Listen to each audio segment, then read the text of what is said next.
Acesse o conteúdo da 10ª edição da Expert XP. Palestrantes internacionais compartilham suas visões sobre o novo futuro. Veja a cobertura do evento nos sites da Época Negócios e Valor Econômico e assista ao conteúdo em expertxp.com.br.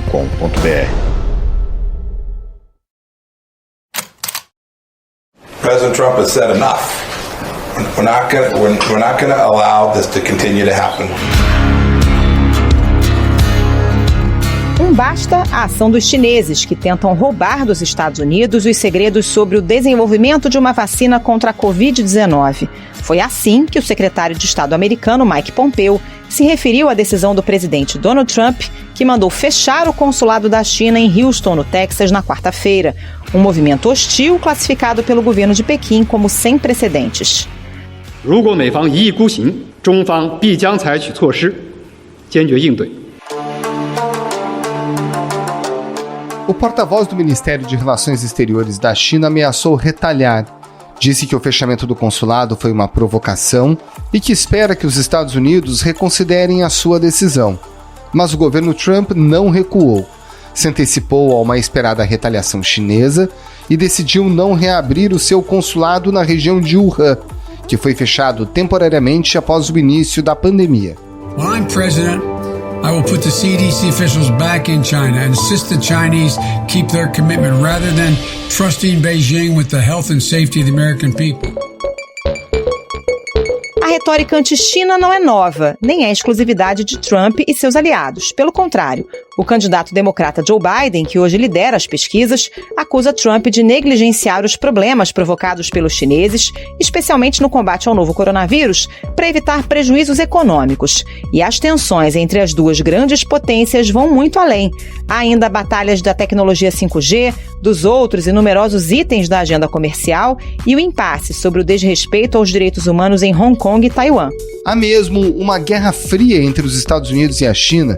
Até que ponto o aumento da tensão está relacionado à proximidade da eleição americana em novembro? Qual é o estrago que o aumento da tensão entre os dois países pode causar no Brasil e no mundo? Esses são os temas do Ao Ponto desta quinta-feira. Eu sou o Roberto Maltic e estou com a Carolina Moran, os dois em home office. E nesse episódio, a gente conversa com a editora de mundo Cláudia Antunes e com um doutor em ciência política e professor de relações internacionais da UERJ, a Universidade do Estado do Rio de Janeiro, Maurício Santoro. Fique com a gente.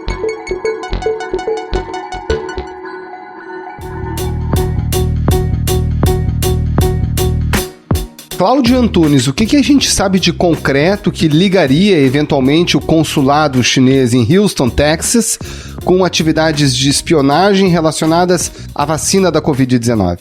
Olha, ao anunciar hoje que estava determinando que o consulado fosse fechado em 72 horas, quer dizer, até sexta-feira, que é um prazo curtíssimo, né, para você retirar pessoal, desmontar tudo que você tem. A alegação dos Estados Unidos foi bastante vaga, assim, né? Eles anunciaram como uma punição por supostamente roubo de propriedade intelectual, espionagem, etc. Assim que a decisão foi anunciada, os funcionários do consulado começaram a queimar todos os documentos que estavam lá dentro. Isso é uma medida comum quando os diplomatas são expulsos para não deixar a informação para trás.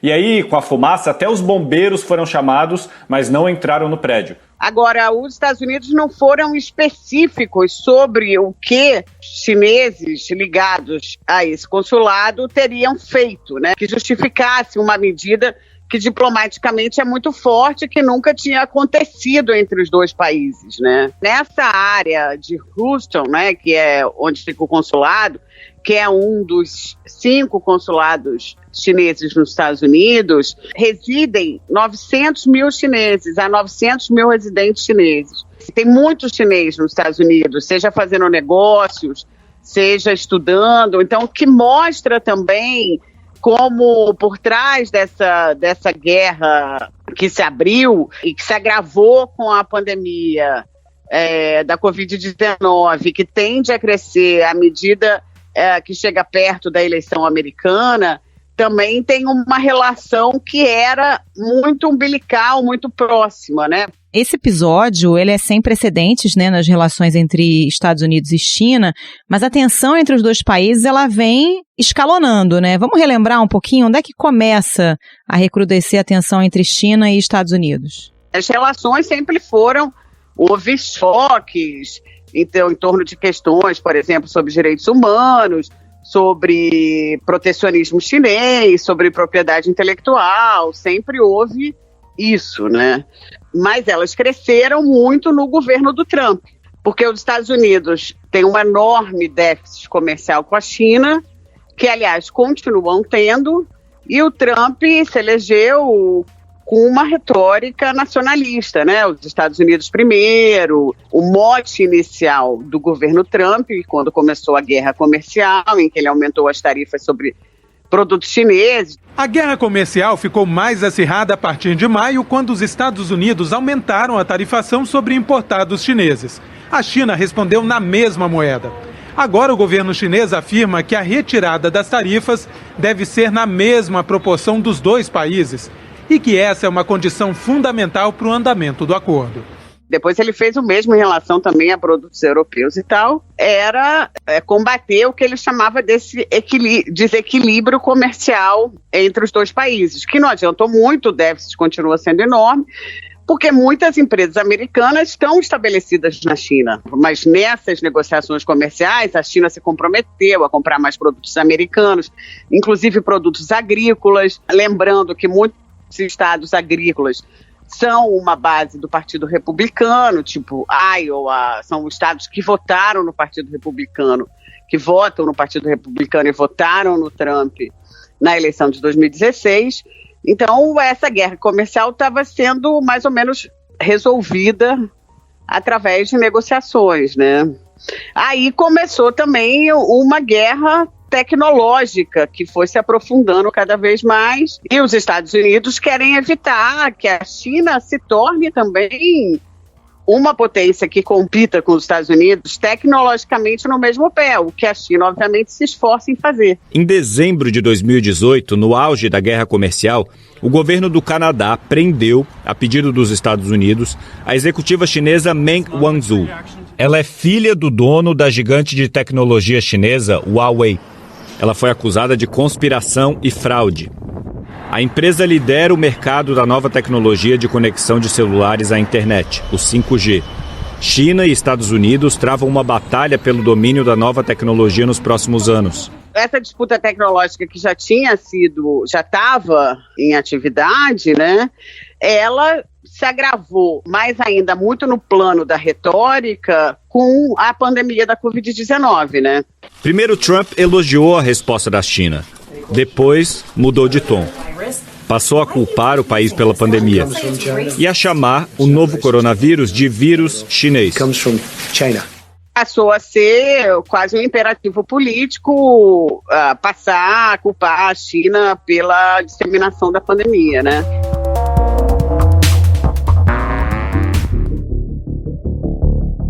Cláudia, você já tocou em alguns pontos importantes, né? Disputa tecnológica envolvendo a tecnologia 5G de celulares, disputas comerciais, espionagem, toda essa polêmica em torno da pandemia do novo coronavírus.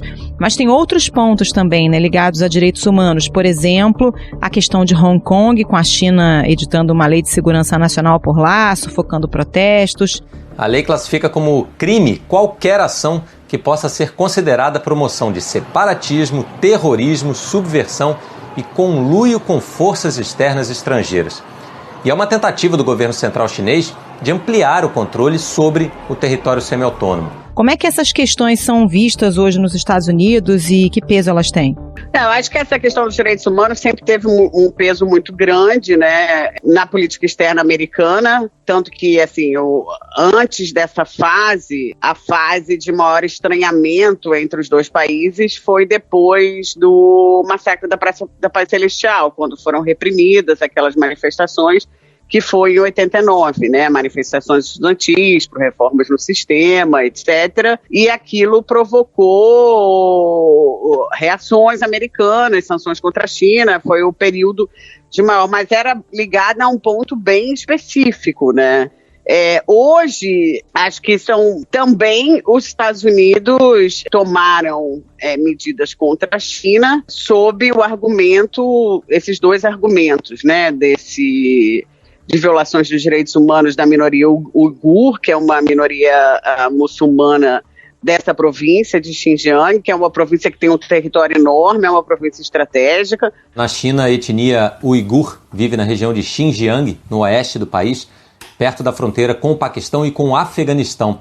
E esse caso veio à tona quando grupos de direitos humanos, incluindo aí a Anistia Internacional e a Human Rights Watch, apresentaram relatórios ao Comitê da ONU comprovando que cerca de 1 milhão de uigures são mantidos em campos sob alegação de terrorismo. Onde, de fato, o curioso é que a China, ao adotar as medidas, o que eles chamam de campos de reeducação para essas pessoas, eles dizem estar combatendo o terrorismo, eles usam a mesma retórica que foi usada pelos Estados Unidos na guerra ao terror e depois pela Rússia e outros países também não democráticos, como a China. E no caso de Hong Kong, houve as manifestações muito fortes no ano passado, que eram manifestações que, em última instância, desafiavam o domínio chinês sobre Hong Kong. E nesse ano, então, até no ano passado, quando as manifestações estavam mais fortes, quando tinha mais confrontos, especulou se haveria uma intervenção militar chinesa, mas a resposta veio esse ano,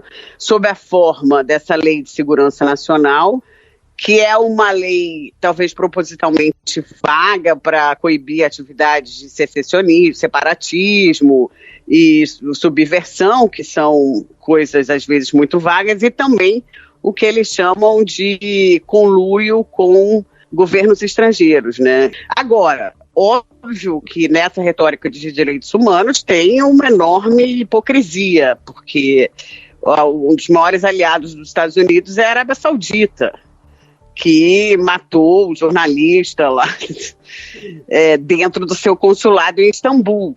A Turquia começou o julgamento à revelia de 20 cidadãos sauditas acusados de envolvimento no assassinato do jornalista Jamal Khashoggi em 2018. O caso teve enorme repercussão internacional porque o jornalista era um crítico da monarquia saudita e foi assassinado dentro do consulado do país em Istambul.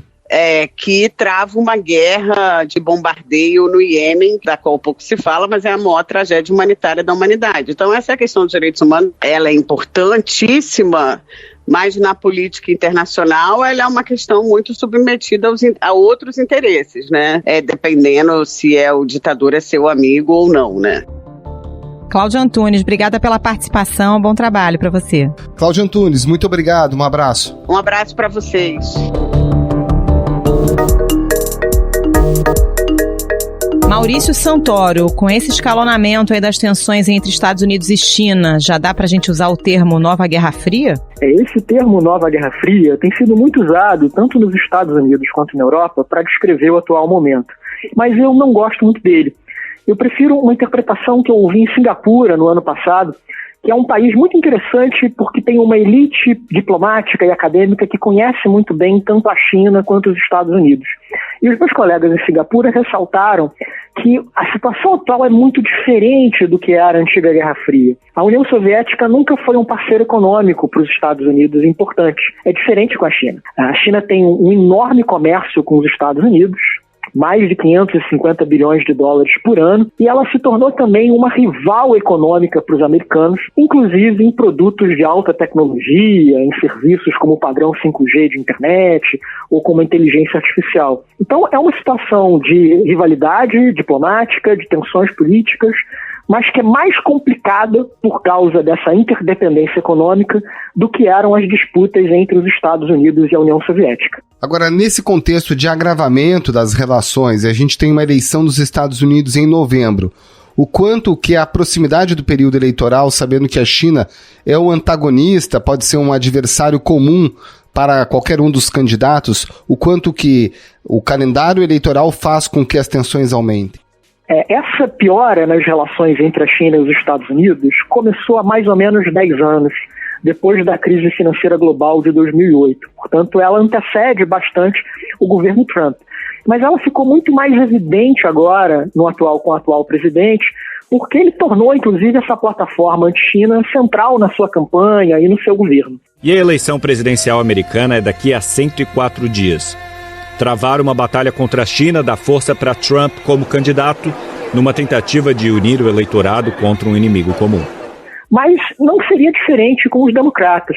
Então, agora, nas disputas eleitorais nos Estados Unidos, o Trump e o Biden vão competir para mostrar ao eleitor americano quem é mais duro na relação com a China. Se os democratas vencem essa eleição, o que mudaria nessa disputa com a China seriam as ferramentas, os instrumentos.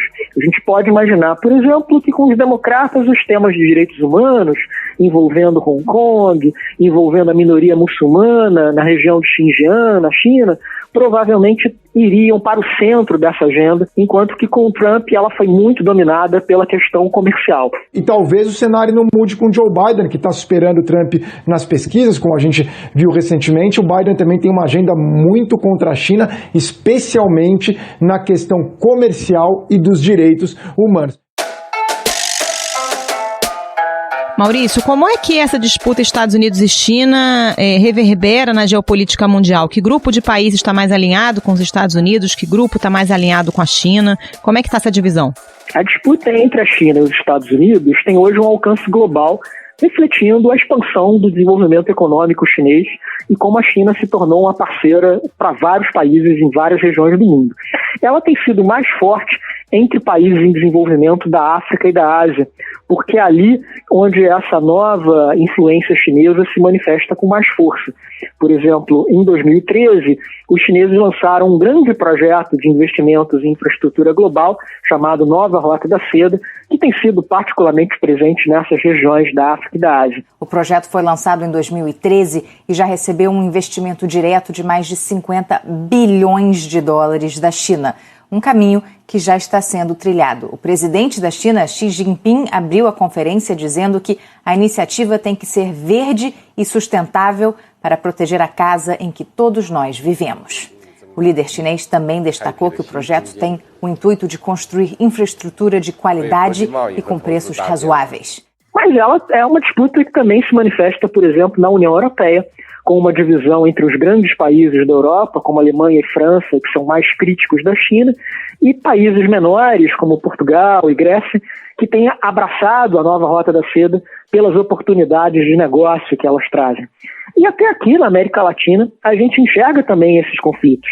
Já existem 19 países latino-americanos que fazem parte da iniciativa da nova Rota da Seda, inclusive o Chile, né, que é um país que tem acordos de livre comércio tanto com os chineses quanto com os americanos.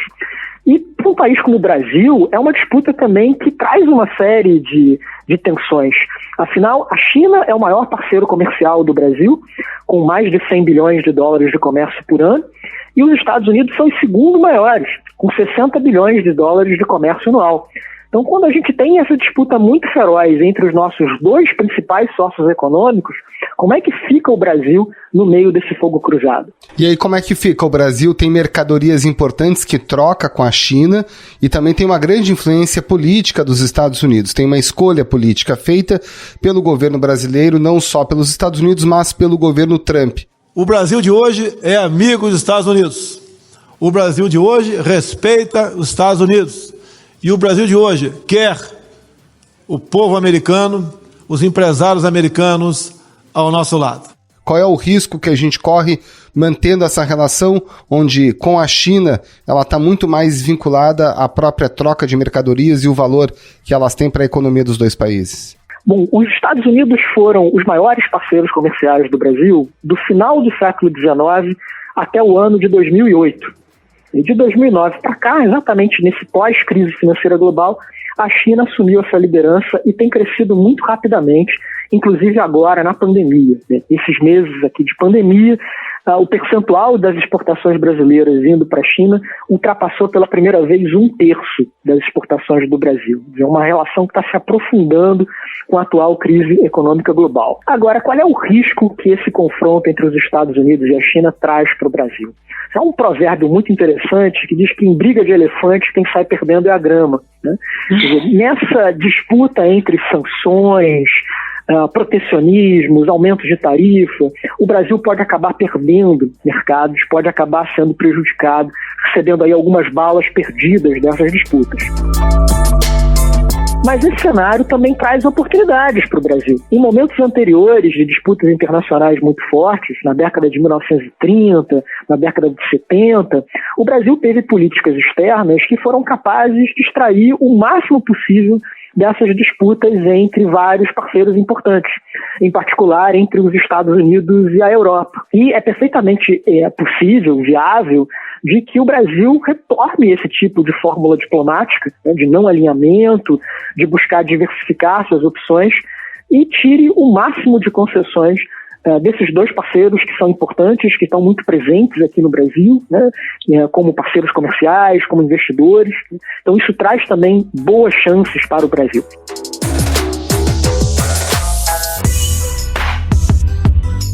Agora, o quanto que a atual postura do governo brasileiro contribui ou não para alcançar esse objetivo que foi alcançado tempos atrás, ou seja, de conseguir extrair o melhor dessa disputa?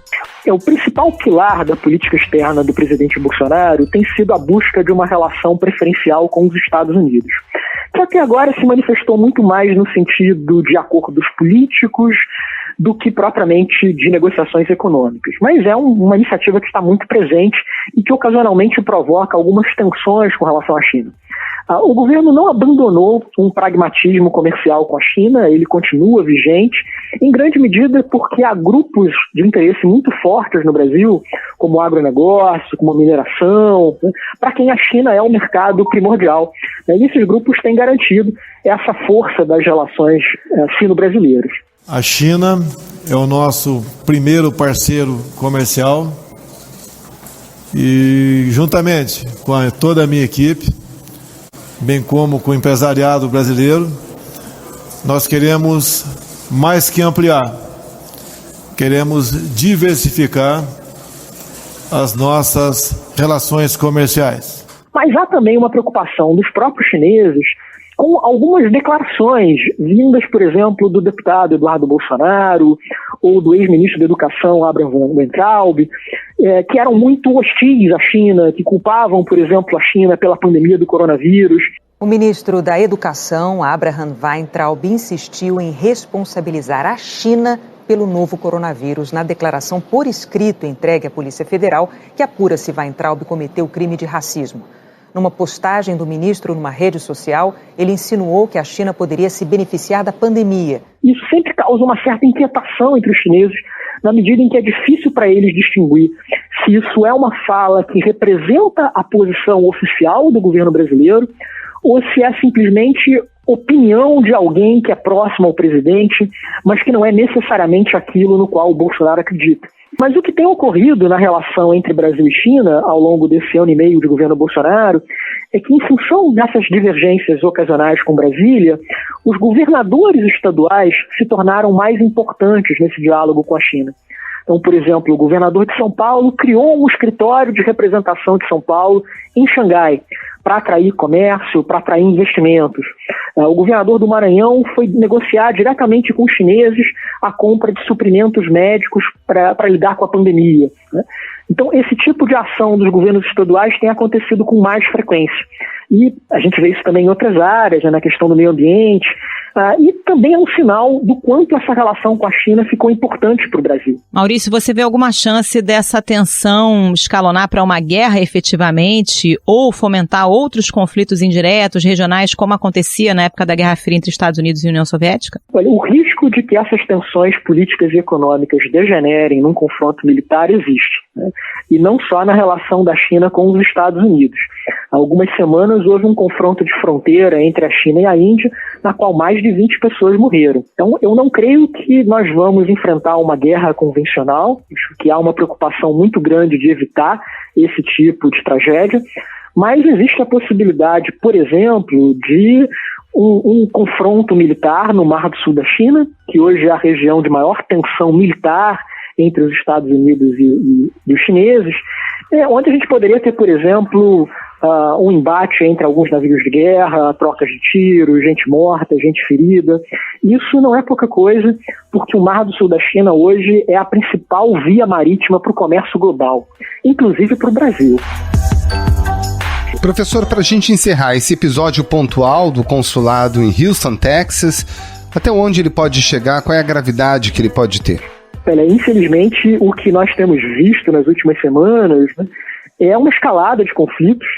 Tivemos agora o fechamento do consulado, mas antes disso houve uma rodada de sanções a políticos americanos e chineses por conta dos seus posicionamentos públicos com relação aos outros países. Tivemos uma série de expulsões ou de não renovações de vistos de jornalistas, tanto na China quanto nos Estados Unidos. Uma possibilidade também agora é que o governo americano force os estudantes estrangeiros a sair dos Estados Unidos, né, por conta da não realização de aulas presenciais nas universidades americanas. O presidente Donald Trump desistiu de revogar os vistos de estudantes estrangeiros com aulas online nos Estados Unidos. Ele voltou atrás depois de muita pressão de governos estaduais e universidades. Que não é uma medida voltada especificamente contra os chineses, mas que atingiria principalmente os chineses, devido à grande quantidade de alunos chineses nas universidades americanas. Então, é um quadro bastante generalizado de piora das relações. E isso é muito ruim. O que nós precisamos hoje, no contexto do combate à pandemia ou do enfrentamento da crise econômica global, é de mais cooperação internacional. Professor Maurício Santoro, da Universidade do Estado do Rio de Janeiro, muito obrigado pela sua participação aqui no Ao Ponto. Um abraço. Obrigada, Maurício. Um abraço. Eu que agradeço. Foi um prazer.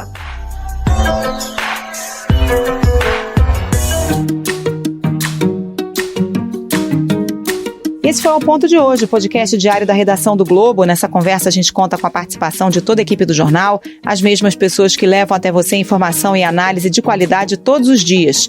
Quer saber mais? Assine o Globo. Acesse assineoglobo.com.br e confira todas as notícias e reportagens especiais. Lembrando que todo o material de utilidade pública relacionado ao novo coronavírus está disponível também para quem não é assinante. A edição é do João Guilherme Lacerda. Tchau. Até mais.